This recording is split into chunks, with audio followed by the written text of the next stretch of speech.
नमस्कार दोस्तों, think IAS में आपका बहुत बहुत स्वागत। आज हम सामाजिक समस्याएं तथा उनका समाधान इस विषय पर चर्चा करेंगे। सामाजिक समस्या का अर्थ एवं स्वरूप। सामाजिक समस्या से तात्पर्य एक ऐसी स्थिति से होता है जिससे समाज का एक खंड या एक बड़ा भाग प्रभावित होता है तथा जिसके ऐसे हानिकारक परिणाम होते हैं या हो सकते हैं जिनका मात्र सामूहिक रूप से ही समाधान संभव है। जैसे भारत में व्याप्त बेरोजगारी की समस्या को ही लिया जाए, यह एक सामाजिक समस्या है क्योंकि इससे समाज का एक बड़ा भाग या वर्ग, विशेषकर युवा वर्ग, प्रभावित होता है और इसका निदान किसी एक युवक के प्रयास से संभव न होकर युवकों, सरकार तथा अन्य गैर सरकारी संस्थानों के संयुक्त प्रयास से ही संभव है। निर्धनता, जनसंख्या विस्फोट, युद्ध, असंतोष, आतंकवाद आदि सामाजिक समस्या के कुछ उदाहरण हैं। सामाजिक समस्या के स्वरूप को समझने के लिए यह आवश्यक है कि इसकी कुछ विशेषताओं पर नज़र डाली जाए। इसकी कुछ ऐसी प्रमुख विशेषताएं निम्नांकित हैं। सामाजिक समस्याएं आदर्श तथा सामाजिक मानक से एक प्रकार से विचलन होती हैं। सामाजिक समस्याओं की उत्पत्ति का कोई समान आधार नहीं होता। यह सामाजिक समस्याओं की उत्पत्ति विशेषकर कोई सामान्य आधार पर नहीं बंधी होती। सभी सामाजिक समस्याएं कमोबेश एक दूसरे से अंतर संबंधित होती हैं। किसी किसी का समान आधार भी होता है। सभी सामाजिक समस्याओं की जड़ समाज में ही होती है। सभी सामाजिक समस्याओं का परिणाम भी सामाजिक ही होता है क्योंकि उसका प्रभाव प्रत्यक्ष या अप्रत्यक्ष रूप से पूरे समाज पर पड़ता है। सामाजिक समस्याओं के समाधान का दायित्व वैयक्तिक न होकर सामाजिक ही होता है। दूसरे शब्दों में, किसी सामाजिक समस्या का समाधान किसी एक व्यक्ति के प्रयास से संभव न होकर पूरे समाज के प्रयास से ही संभव होता है। सामाजिक समस्या की परिभाषा क्या होती है? सामाजिक समस्या एक ऐसी दशा है जो चिंता, तनाव, संघर्ष या निराशा उत्पन्न करती है और आवश्यकता की पूर्ति में बाधा डालती है। सामाजिक समस्या उद्वेगात्मक या मानसिक व्याकुलता के लिए उत्तरदायी है।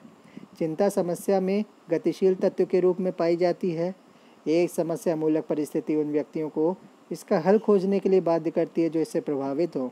समस्या से छुटकारा प्राप्त करने के लिए परिस्थिति को सामाजिक परिवर्तनों के माध्यम से बदलना आवश्यक होता है। सामाजिक समस्याओं के अध्ययन में ध्यान सामाजिक परिस्थितियों पर केंद्रित किया जाता है। सामाजिक समस्या मानवीय संबंधों से संबंधित एक समस्या है जो समाज के लिए गंभीर खतरा पैदा करती है अथवा जो व्यक्तियों की महत्वपूर्ण आकांक्षाओं की प्राप्ति में बाधाएं उत्पन्न करती है। सामाजिक समस्याएं व्यक्तियों की कल्याण संबंधी अपूर्ण आकांक्षाएं हैं। सामाजिक समस्या का तात्पर्य किसी ऐसी सामाजिक परिस्थिति से है जो एक समाज में काफ़ी संख्या में योग्य अवलोकनकर्ताओं के ध्यान को आकर्षित करती हैं और सामाजिक अर्थात सामूहिक किसी एक अथवा दूसरे किस्म की क्रिया के द्वारा पुनः सामंजस्य या हल के लिए उन्हें आगाह करती हैं। व्यवहार के जिन प्रतिमानों या परिस्थितियों को किसी समय समाज के बहुत से सदस्य आपत्तिजनक या अवांछित मानते हैं, वे ही सामाजिक समस्याएं हैं।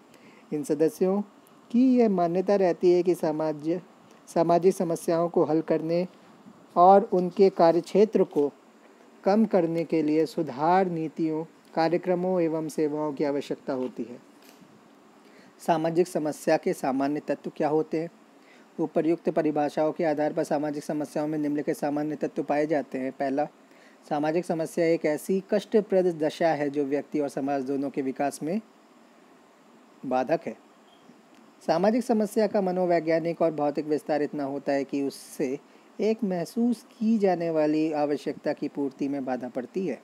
किसी सामाजिक दशा के सामाजिक समस्या कहलाने के लिए आवश्यक है कि समूह या जनता में उसके प्रति जागरूकता पाई जाती है।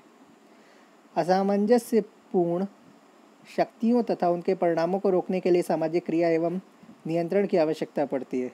असामंजस्यपूर्ण शक्तियों तथा उनके परिणामों को रोकने के लिए सामाजिक क्रिया एवं नियंत्रण की आवश्यकता पड़ती है। पुनः सामंजस्य स्थापित करने के लिए पर्यावरण संबंधी परिस्थिति में संरचनात्मक संशोधन आवश्यक रहता है। अतः सामाजिक समस्याओं को उन सामाजिक दशाओं के रूप में परिभाषित किया जा सकता है जो सामाजिक कल्याण के लिए खतरे के रूप में होती हैं, जिनके प्रति एक समाज के काफ़ी लोग जागरूक होते हैं और जिनके निराकरण के लिए सामूहिक रूप से कोई रचनात्मक कार्य या प्रयास करने की आवश्यकता होती है। फुल्लर उनके अनुसार किसी सामाजिक दशा को सामाजिक समस्या के रूप में समझने और हल करने के लिए 3 अवस्थाओं से गुजरना आवश्यक है। पहली, किसी परिस्थिति को सामाजिक समस्या मानने के लिए यह आवश्यक है कि लोगों को यह दृढ़ विश्वास हो कि वह परिस्थिति लोगों के लिए मूल्य व्यवस्था की दृष्टि से अनुचित है और उसको हल करने के लिए कुछ करना चाहिए। दूसरा, सामाजिक समस्या के अस्तित्व को स्वीकार करने पर उसके निवारण के लिए अनेक सुझावों में से किसी एक को मानकर उसके अनुरूप साधन ढूंढने का प्रयास किया गया है या प्रयास करना चाहिए। तीसरा, सामाजिक समस्या के समाधान के लिए किसी साधन को ढूंढने के पश्चात उसे क्रियान्वित कर सुधार लाने की कोशिश की जाती है। सामाजिक समस्याओं का वर्गीकरण क्या होता है? जॉन जे केन ने सामाजिक समस्याओं को दो श्रेणियों में बांटा है। पहली है प्रकट सामाजिक समस्याएं। एक प्रकट सामाजिक समस्या एक ऐसी सामाजिक दशा है जिसके लिए राज्य या निजी एजेंसियों अथवा दोनों के द्वारा सामूहिक रूप से उपचारात्मक प्रयत्न किए जाते हैं, क्योंकि जनता को इसके प्रति जागरूक कर दिया जाता है और वह ऐसा विश्वास करने लगती है कि यह दशा समाज की मूल्य व्यवस्थाओं के अनुसार समाज के लिए खतरा है। बाल अपराध, मद्यपान, बेकारी, निर्धनता तथा जनसंख्या वृद्धि आदि इसी श्रेणी में आती हैं। दूसरा, प्रत्याश्रित सामाजिक समस्याएं। एक प्रत्याश्रित सामाजिक समस्या वह है जिसके लिए कोई उपचारात्मक सामूहिक कार्यवाही नहीं की गई हो, लेकिन जो फिर भी समाज के लिए खतरा है। कम से कम जनता, किसी खंड या समूह अथवा कोई सुयोग्य अवलोकनकर्ताओं के मस्तिष्क में। प्रत्याशित सामाजिक समस्या भी एक वास्तविक समस्या है, परंतु वह उस समय तक सामाजिक समस्या के रूप में प्रतीत नहीं होती जब तक कि उसके प्रति जनता में जागरूकता पैदा नहीं की जाती और उसके निवारण के लिए कोई सामूहिक कार्रवाई नहीं की जाती। हमारे देश में अस्पृश्यता सैकड़ों वर्षों तक एक प्रत्याशित सामाजिक समस्या के रूप में रही, परंतु वर्तमान में यह एक प्रकट सामाजिक समस्या बन गई है, क्योंकि इसके प्रति अब जनता में जागरूकता पाई जाती है और इसके निवारण के लिए सामूहिक प्रयत्न किए जा रहे हैं। व्यक्तिगत और सामाजिक समस्या में अंतर। व्यक्तिगत और सामाजिक समस्या में निम्नांकित अंतर है। जैसा पहले, संबंध और प्रभाव क्षेत्र में। व्यक्तिगत समस्या का संबंध और प्रभाव क्षेत्र व्यक्ति विशेष तक सीमित होता है, जबकि सामाजिक समस्या का संबंध संपूर्ण समाज और समुदाय से है और संपूर्ण समाज या उसके एक बड़े भाग को प्रभावित करती है। दूसरा, निवारण के प्रयत्न। क्योंकि व्यक्तिगत समस्या का संबंध व्यक्ति विशेष से होता है, अतः उसे हल करने का प्रयत्न भी व्यक्तिगत रूप से किया जाता है, जबकि सामाजिक समस्या के निवारण के लिए सामूहिक रूप में प्रयत्न किए जाते हैं। तीसरा, हानियाँ। व्यक्तिगत समस्या व्यक्ति के विकास में तथा सामाजिक समस्या समाज के विकास में और प्रगति में बाधा डालती हैं। चौथा, जन्म। व्यक्तिगत समस्या के जन्म के लिए व्यक्ति स्वयं या कुछ व्यक्ति उत्तरदायी होते हैं और उसके परिणाम व्यक्ति विशेष को ही भुगतने होते हैं, जबकि सामाजिक समस्या को जन्म देने में समाज या समुदाय के कई लोगों का हाथ होता है और उसके परिणाम भी अनेक लोगों को भुगतने होते हैं। पांचवा, साधन। व्यक्तिगत समस्या की स्थिति में अपने उद्देश्यों एवं आवश्यकता की पूर्ति के लिए व्यक्ति समाज द्वारा अस्वीकृत साधनों का प्रयोग करता है, जबकि सामाजिक समस्या की स्थिति में समाज के अधिकांश व्यक्ति अनैतिक साधनों के द्वारा अपने उद्देश्यों और आवश्यकताओं की पूर्ति करने लगते हैं, जैसा हम दंगा फसाद में देख सकते हैं। छठा, परिणाम। व्यक्तिगत समस्या के दौरान व्यक्ति के व्यक्तित्व में असंतुलन और विघटन उत्पन्न हो जाता है, जबकि सामाजिक समस्या की स्थिति में सामाजिक संरचना और संगठन अस्त व्यस्त लगते हैं। सातवां, अवधि। व्यक्तिगत समस्या व्यक्ति के साथ ही समाप्त हो जाती है, जबकि सामाजिक समस्या समाज की निरंतरता से संबंधित होने के कारण दीर्घजीवी होती है। इसके निवारण के प्रयत्न के बावजूद यह कुछ न कुछ मात्रा में अवश्य मौजूद रहती है। समस्या के आकार को प्रभावित करने वाले कारक क्या होते हैं? किसी समस्या के आकार को प्रभावित करने वाला प्रथम कारक उस परिस्थिति में सम्मिलित व्यक्तियों की संख्या है। उसका द्वितीय कारक समस्या द्वारा उत्पन्न भावना की तीव्रता है। इस भावना को आवेग के नाम से जाना जाता है। निस्बेट के अनुसार जो व्यक्ति या समूह किसी परिस्थिति को एक समस्या के रूप में परिभाषित करते हुए नैतिक रोष का अनुभव करते हैं। ये दो कारक परिस्थिति में सम्मिलित व्यक्तियों की संख्या तथा आवेग अनेक रूपों में पारस्परिक अंतःक्रिया करते हैं। किसी भी परिस्थिति के आकार वाली समस्या के लिए इन दोनों की उपस्थिति आवश्यक है। इन दोनों में से यदि कोई एक कारक पाया जाता है तो समस्या की सामाजिक प्रकृति महत्वहीन होती है। उदाहरण के रूप में किसी समाज के लाखों करोड़ों लोग चाहे निर्धनता के शिकार क्यों न हो, लेकिन जब तक वे अपनी इस स्थिति को अनुचित या अपरिवर्तनीय नहीं समझते तब तक उनकी निर्धनता एक बड़ी सामाजिक समस्या नहीं है। वर्तमान भारत में प्रजातांत्रिक मूल्यों एवं समाजवादी विचारधारा के प्रसार ने लोगों को निर्धनता के प्रति जागरूक बना दिया और वे यह अनुभव करने लगे कि निर्धनता का बना रहना अनुचित है और इसे प्रयत्न द्वारा कम या समाप्त किया जा सकता है। यही कारण है कि इसने आजकल बड़े आकार की समस्या का रूप ग्रहण कर लिया है। स्पष्ट है कि एक सामाजिक समस्या का आकार उस समय सबसे अधिक होता है जब लोग काफ़ी संख्या में तीव्रता से उत्तेजित हो उठते हैं और इसलिए कोई कार्यवाही करने को प्रस्तुत हो जाते हैं। सामाजिक समस्या के विकास में सम्मिलित विभिन्न चरण। किसी भी सामाजिक समस्या की उत्पत्ति में कुछ निश्चित क्रमबद्ध चरण सम्मिलित होते हैं जिनकी चर्चा विभिन्न सामाजिक वैज्ञानिकों द्वारा की गई है। फूलर तथा मेयर्स के अनुसार सामाजिक समस्या के विकास में कुछ 3 चरण मुख्य होते हैं। पहला, जागरूकता। इस अवस्था में लोगों में यह धारणा उत्पन्न होने लगती है कि समस्या अवांछनीय है और इसका निवारण आवश्यक है। धीरे धीरे इस तरह का अनुभव समाज के अधिकतर लोगों द्वारा होने लगता है। दूसरा, नीति निर्धारण। इस अवस्था में जैसे जैसे समाज के अधिक से अधिक लोग समस्या से अवगत होते हैं वैसे वैसे उसके संभावित निवारणों के उपायों को तय करने के लिए नीति के निर्धारण के लिए बहस छिड़ जाती है। अतः इस अवस्था में समस्या के निवारण के लिए क्या कुछ किया जा सकता है इस पर बहस छिड़ जाती है। तीसरा, सुधार। इस चरण में निर्धारित नीतियों एवं संसाधनों को कार्य रूप दिया जाता है, इसलिए इस चरण को कार्यान्वयन की स्थिति भी कहा जाता है। इंस्पेक्टर तथा किट्स से यूज़ ने सामाजिक समस्या के विकास में निम्नलिखित 4 कारकों की भूमिका को महत्वपूर्ण बतलाया है। पहला, आंदोलन की अवस्था। दूसरा, तर्कसंगत एवं सहयोग की अवस्था। तीसरा, अधिकारी तंत्र तथा उसकी प्रतिक्रिया की अवस्था। चौथा, आंदोलन के पुनः उद्गम की अवस्था। इन चारों अवस्थाओं का वर्णन निम्नांकित है। पहला, आंदोलन की अवस्था। इस अवस्था में व्यक्ति समाज में उत्पन्न विशेष स्थिति से असंतुष्ट होकर उसके विरुद्ध आंदोलन करता है, जिनका मूल उद्देश्य उस स्थिति के प्रति अधिक से अधिक लोगों का ध्यान आकृष्ट करना होता है ताकि स्थिति को सुधारने के लिए तुरंत कार्रवाई की जा सके। इस तरह का आंदोलन पीड़ित व्यक्तियों द्वारा या उनके बदले सामाजिक कार्यकर्ताओं द्वारा भी चलाया जा सकता है, जैसे बाल अपराध, बाढ़, अकाल से पीड़ित व्यक्तियों की सामाजिक समस्या से निपटने के लिए आंदोलन पीड़ित व्यक्तियों के बजाय सामाजिक कार्यकर्ताओं तथा सुधारकों द्वारा ही अधिक चलाया जाता है। कभी कभी इस तरह के आंदोलन कुछ कारणों जैसे इनसे संबंधित दावों का अस्पष्ट होना, आंदोलन करने वाले समूह का निर्बल होना आदि से विफल भी हो जाता है। दूसरा, तर्क संगति एवं सहयोग की अवस्था। जन समाज के प्रभुत्व व्यक्ति या सत्तारूढ़ व्यक्ति समस्या का समर्थन करते हैं या समस्या होना मान लेते हैं तो वह समस्या तर्कसंगत बन जाती है। ऐसे व्यक्तियों को समस्या से पीड़ित व्यक्तियों का वैध अधिवक्ता माना जाता है।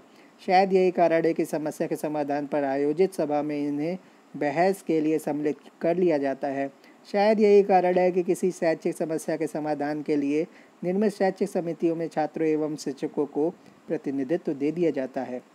तीसरा, अधिकारी तंत्र एवं उनकी प्रतिक्रिया की अवस्था।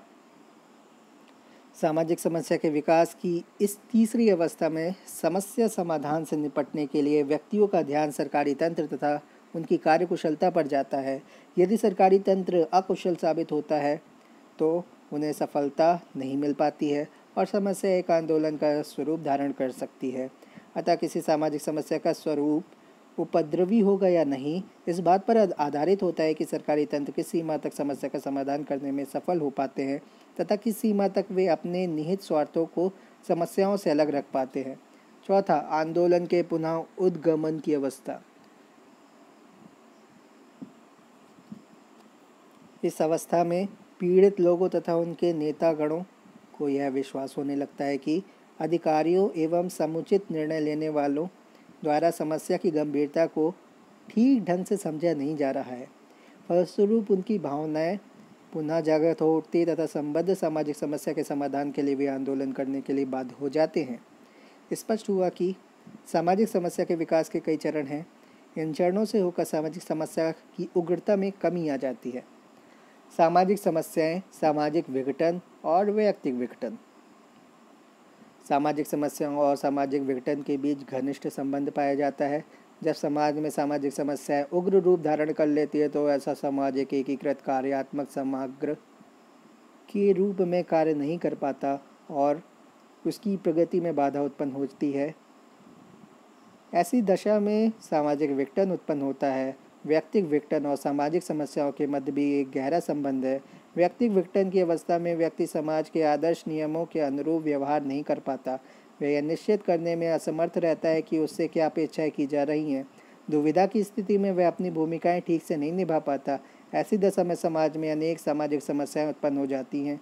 इस स्थिति का चित्रण करते हुए वीन्सबर्ग ने बतलाया है कि जो व्यक्ति समाज के आदर्शों के अनुरूप रहता है वह सामाजिक दृष्टि से सामान्य व्यक्ति होता है और परिणाम स्वरूप अपने आप को सामान्य समझता है, परंतु जो व्यक्ति आदर्श का उल्लंघन करते हुए भी पकड़ लिया जाता है वह पदच्युत कहलाता है। पदच्युत व्यक्ति चाहे वह किसी भी समूह का सदस्य अथवा अकेला हो, सामाजिक समस्या का प्रतिनिधि है।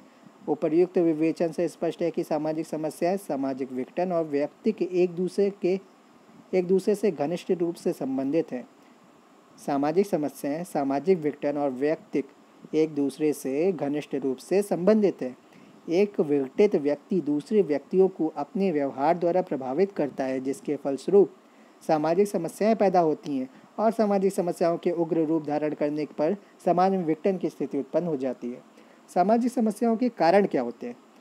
जब किसी संगठित समाज के सदस्यों के संबंधों को व्यवस्थित करने की योग्यता समाप्त होने लगती है अथवा समाप्त होती प्रतीत होती है तो सामाजिक समस्याएं उत्पन्न हो जाती हैं। जब समाज की संस्थाएं विचलित होने लगती हैं तो सामाजिक समस्याएं उठ खड़ी होती हैं। जब किसी समाज के लोग कानूनों का उल्लंघन करने लगते हैं तो सामाजिक समस्याएं उभरने लगती हैं। जब लोगों की अपेक्षाएं का ढांचा लड़खड़ाने लगता है तो सामाजिक समस्याएं पैदा हो जाती है। जब समाज के मूल्यों का एक पीढ़ी से दूसरी पीढ़ी को हस्तांतरण होना रुक जाता है तो ऐसी दशा में सामाजिक समस्याएं उत्पन्न होने लगती हैं। भारत में सामाजिक समस्याएं। वर्तमान समय में भारत में अनेक सामाजिक समस्याएं। यद्यपि भारतवर्ष एक स्वतंत्र गणराज्य है जिसने धर्मनिरपेक्ष, प्रजातंत्र तथा आर्थिक समानता के प्रगतिशील मूल्यों को स्वीकार किया है, परंतु यहाँ निर्धनता पाई जाती है। गरीब अमीर के बीच एक बहुत बड़ी खाई दिखलाई जाती है या दिखलाई पड़ती है। यहाँ धर्म, भाषा, प्रजाति, जाति तथा क्षेत्रीयता के आधार पर अनेक भेदभाव किए जाते हैं। व्यक्ति व्यक्ति में सामाजिक और आर्थिक स्तर पर ऊंच नीच का एक संस्तरण पाया जाता है। जातिवाद, अस्पृश्यता यानी छुआछूत, भाषावाद, प्रांतीयता, भाई भतीजावाद, सांप्रदायिकता, युवा विक्षोभ तथा बेकारी आदि समस्याएं यहाँ मौजूद हैं। यहाँ बाल अपराधी और प्रौढ़ अपराधी भी पाए जाते हैं जो समाज के सम्मुख समस्या उत्पन्न करते हैं। यहाँ जनसंख्या की बढ़ोतरी भी तेजी के साथ होती जा रही है। निरक्षरता, निम्न जीवन स्तर, शराबखोरी, जुआ, वेश्यावृत्ति और राजनीतिक एवं प्रशासनिक भ्रष्टाचार की समस्याओं का भी देशवासियों को सामना करना पड़ रहा है। यहाँ औद्योगिकरण एवं नगरीकरण से संबंधित समस्याएं भी गंभीर रूप से पाई जा रही हैं और बहुत गंभीर रूप भी धारण करती जा रही हैं। सामाजिक समस्याओं का उपचार। विश्व के सामाजिक समस्याओं के इतिहास का अवलोकन करने पर ज्ञात होता है कि वास्तव में बहुत सी सामाजिक समस्याओं को समय समय पर हल किया गया है। गुलामी की प्रथा से लोगों को मुक्त कराया जा सका। प्रतिदिन 12 घंटे तथा सप्ताह में 7 दिन मजदूरों से काम लेने की समस्या को हल किया जा सका। इसी प्रकार बाल श्रम की समस्या का निवारण संभव हुआ। आज अनेक देशों ने निर्धनता और अथवा अभाव की स्थिति पर काफ़ी नियंत्रण प्राप्त कर लिया है और बहुत से देश इस दिशा में आगे बढ़ रहे हैं। वर्तमान में अनेक बीमारियों की रोकथाम का भी सफलतापूर्वक प्रयत्न किया जा सकता है और किया जा सका है। कुछ विद्वानों की यह मान्यता है कि परिस्थिति के बदलने के साथ साथ नवीन समस्याएं उठ खड़ी होती हैं। ऐसी स्थिति में पुरानी समस्याओं का स्थान नवीन समस्याएं ले लेती हैं। इस दृष्टि से सामाजिक समस्याएं हल नहीं होती बल्कि उनके स्थान पर नई समस्याएं उठ खड़ी होती हैं। सामाजिक समस्याओं को हल करने के लिए काफ़ी कुछ किया जा सकता है, लेकिन यह सब कुछ निश्चित सीमाओं में ही संभव है। यहाँ सामाजिक समस्याओं को हल करने या उपचार करने के लिए निम्नलिखित 3 दृष्टिकोणों पर विचार करना आवश्यक है। पहला दृष्टिकोण क्या है? पहला है बहुकारवादी दृष्टिकोण। इसके अनुसार किसी भी सामाजिक समस्या का जन्म अनेक कारकों के फलस्वरूप होता है। सामाजिक समस्या के लिए कोई एक कारक उत्तरदायी नहीं है। उदाहरण के रूप में यह नहीं माना जा सकता कि केवल निर्धनता के कारण ही संपत्ति के विरुद्ध अपराध होते हैं। यदि ऐसा होता तो अनेक धनी व्यक्तियों के द्वारा अपराध क्यों किए जाते। इसी प्रकार बेकारी अथवा छात्र असंतोष के पीछे एक ही कारण नहीं पाया जाता। दूसरा, पारस्परिक संबंध। इसका तात्पर्य विभिन्न सामाजिक समस्याओं के एक दूसरे से घनिष्ठ रूप से संबंधित होने से है। यदि हम किसी एक समस्या को पृथक रूप से सुलझाना चाहें तो यह संभव नहीं। उदाहरण के लिए अस्पृश्यता निवारण के लिए यह आवश्यक है कि अस्पृश्यता या अछूत समझे जाने वालों को आर्थिक एवं सामाजिक प्रगति के अवसर प्रदान किए जाएं, परंतु इसके साथ ही यह भी अनिवार्य है कि अन्य जातियों के लोगों में उनके प्रति पाई जाने वाली पूर्व निर्धारित निर्धारणाओं को दूर किया जाए। यह शिक्षा के माध्यम से ही संभव है। इसके साथ ही अस्पृश्यता निवारण से संबंधित कानूनों को कठोरतापूर्वक लागू करने की भी आवश्यकता है। इन लोगों द्वारा अपनाए जाने वाले व्यवसायों के आधुनिकीकरण की ओर ध्यान दिया जाना चाहिए ताकि इन लोगों के व्यवसाय को घृणित अथवा अपमानजनक न माना जाए। स्पष्ट है कि किसी भी समस्या को हल करने के लिए उसे संबंधित अन्य समस्याओं के निराकरण की ओर ध्यान देना आवश्यक है। चौथा है सापेक्षिकता।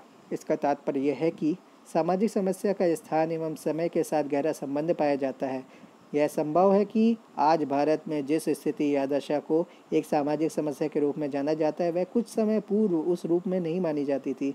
उदाहरण के स्वरूप आज अस्पृश्यता को गंभीर सामाजिक समस्या माना जाता है, लेकिन भूतकाल में यह समस्या नहीं समझी जाती थी। अमेरिका तथा अफ्रीका में प्रजातीय भेदभाव समस्या के रूप में है।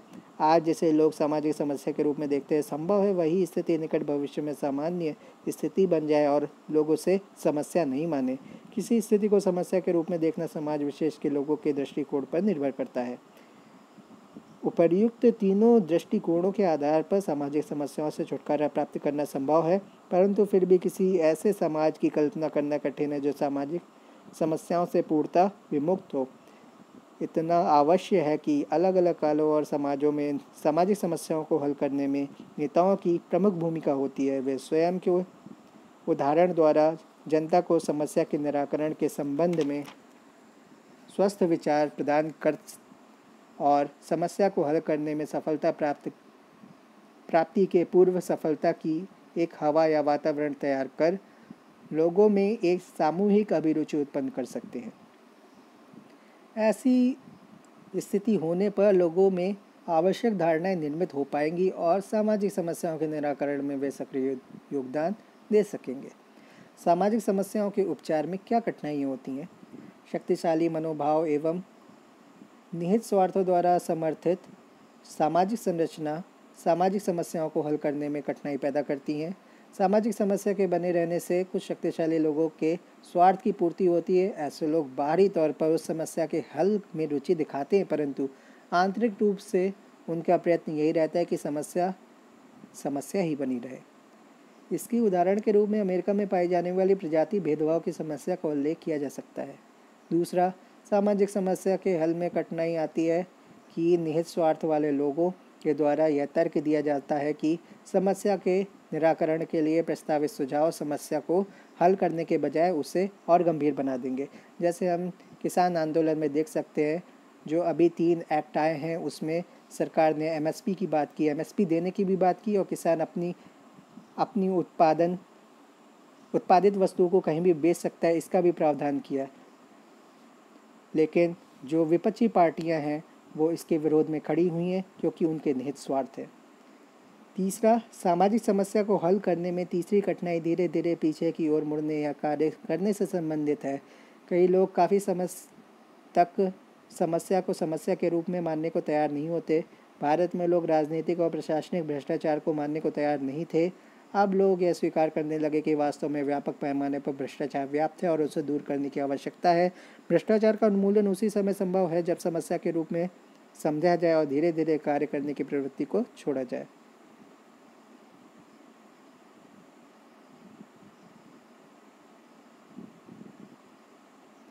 सामाजिक समस्याओं के प्रति समाजशास्त्रीय दृष्टिकोण। सामाजिक समस्याओं के निराकरण के संबंध में वॉल्श एवं फरफे ने लिखा कि प्रत्येक समस्या का निराकरण अवलोकन, निर्णय अथवा तथ्यों के विश्लेषण और सामाजिक क्रिया एवं सामाजिक कार्य के द्वारा संभव है। अवलोकन का तात्पर्य वैज्ञानिक विधियों को काम में लेते हुए तथ्यों को एकत्रित करने से है। निर्णय का अर्थ प्राप्त किए गए तथ्यों के विश्लेषण से है, अर्थात यहाँ तथ्यों के आधार पर यह पता लगाने का प्रयत्न किया जाता है कि सामाजिक समस्याओं को उत्पन्न करने में कौन सी सामाजिक घटनाएं विशेषता महत्वपूर्ण है। क्रिया के अंतर्गत यह निश्चित किया जाता है कि सामाजिक समस्या के निवारण के लिए कहाँ सामाजिक क्रिया की और कहाँ सामाजिक कार्य की आवश्यकता है। किसी भी सामाजिक समस्या को हल करने के लिए व्यक्ति और समूह दोनों का सक्रिय सहयोग आवश्यक है। सामाजिक समस्याओं के प्रति समाज शास्त्रियों का दृष्टिकोण क्या है, इसका यथावत चित्रण करता है। वह सामाजिक परिवर्तन की एक प्रक्रिया के रूप में सामाजिक समस्या को देखता है। समाजशास्त्री वस्तुनिष्ठ तरीके से तथ्यों का विश्लेषण करता है और सामाजिक समस्या के पीछे पाए जाने वाले कार्यकरण और कारणों संबंधों का पता लगाने का प्रयास करता है। वह अपने दृष्टिकोण में सर्वत्र समाजशास्त्रीय तार्किकता को बनाए रखता है। वह जनता के हित में जो कुछ भी हो सकता है वह करने का प्रयास करता है। वह जानता है कि कभी समाज क्रांति की स्थिति से गुजरता है तो एक ओर परंपरागत जीवन के ढंग और दूसरी ओर रहन सहन तथा विचार करने के आधुनिक तरीकों में टकराव की स्थिति पैदा होती है। यह स्थिति ही अनेक प्रकार की सामाजिक समस्याओं के लिए उत्तरदायी है। समाजशास्त्री वैज्ञानिक पद्धतियों को काम में लेता है और सामाजिक समस्याओं का विश्लेषण करता है और उन्हें हल करने के लिए सामूहिक उपचारात्मक प्रयत्नों का मूल्यांकन भी करता है। सामाजिक समस्याओं के क्षेत्र में निष्कर्ष, अब इसमें हम देखें कैसे उन्मूलन हो सकता है सामाजिक समस्याओं का। व्यक्ति को वंशानुक्रमण की बजाय पर्यावरण की उपज के रूप में पुनः परिभाषित किया गया है और विचलित व्यवहार के अनेक स्वरूपों को सीखा हुआ माना गया है, न कि जन्मजात। बाल अपराधी एवं अपराधी उसके स्वयं के सामाजिक अनुभवों की उपज है। अल्पसंख्यक समूह को अब जन्मजात रूप से ही नहीं समझा जाता बल्कि सामाजिक तथा शैक्षणिक दृष्टि से वंचित माना जाता है। इन निष्कर्षों का तात्पर्य है कि समस्या मूलक व्यवहार को समूह तथा संस्थात्मक प्रभावों को परिवर्तित एवं कम करके बदला जा सकता है। उदाहरण के रूप में बाल अपराध या प्रजातीय संघर्ष द्वारा सामाजिक प्रक्रियाओं का परिणाम है। उदाहरण के रूप में बाल अपराध या प्रजातीय संघर्ष को सामाजिक प्रक्रियाओं का परिणाम है और इन प्रक्रियाओं को समझकर समस्या मूलक व्यवहार का शीघ्र ही पता लगाया जा सकता है, उसका उपचार किया जा सकता है और उसे रोका जा सकता है। समस्या मूलक व्यवहार के प्रति इस परिवर्तित दृष्टिकोण ने विचलित व्यवहार व्यक्त करने वालों की परिभाषा को बदल दिया है। अब उन्हें रोगी, सांस्कृतिक रूप से गलत निर्देशित अथवा सुविधाओं से वंचित माना जाता है। धन्यवाद।